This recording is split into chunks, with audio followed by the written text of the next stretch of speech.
It was a historic day in South Africa on April 26, 1994, when polls opened for people of all races for the first time.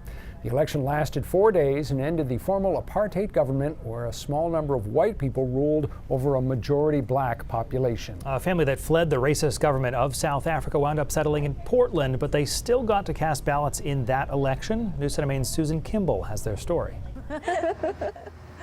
Helen McCann has tears in her eyes. Earl McCann looks like a guy who just won the lottery. All because of something most people in the United States take for granted. This week, they voted for the first time in their lives. As I was approaching the box, I said to myself, the dream has come. The dream has finally come true for millions of blacks in South Africa. The lines at the country's 9,000 polling places stretched for miles. If they couldn't walk, people were carried. So many people voted that extra ballots had to be airlifted in. Just imagine being free for the first time. Thousands of miles away in Portland, Maine, Earl and Helen McCann feel the same joy. Actually, the excitement hit me after I did it. Whoa, 35 years old and I had a chance to vote. To me, it's a big deal because for the first time, I feel like I'm a human being in a society. As Africans, we've been living as subhumans under the system of apartheid.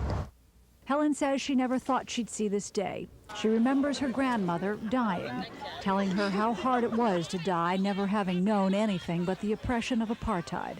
Helen thought she would die that way too. Everything was segregated. I mean, schools were segregated, churches. I mean, everything was segregated. Even the workplace was segregated. I used to work in a bank with white colleagues, but we had different bathrooms. They had the bathrooms for the white people and the bathrooms for the black people. There was no difference, I think, with the Gestapo camps during the war. It's the same, even though you could go out to work daily and come back home. But if you go back to the Hitlerite era, South Africa has been the same. With this simple, powerful act, that system comes crashing down. Earl and Helen McCann now know that someday they will bring their children home to South Africa, to something they never thought was possible in the country they love so much: freedom. Home is home. Nothing sweeter than home. Susan Kimball reporting in 1994. That election, as you imagine, changed a lot about South Africa.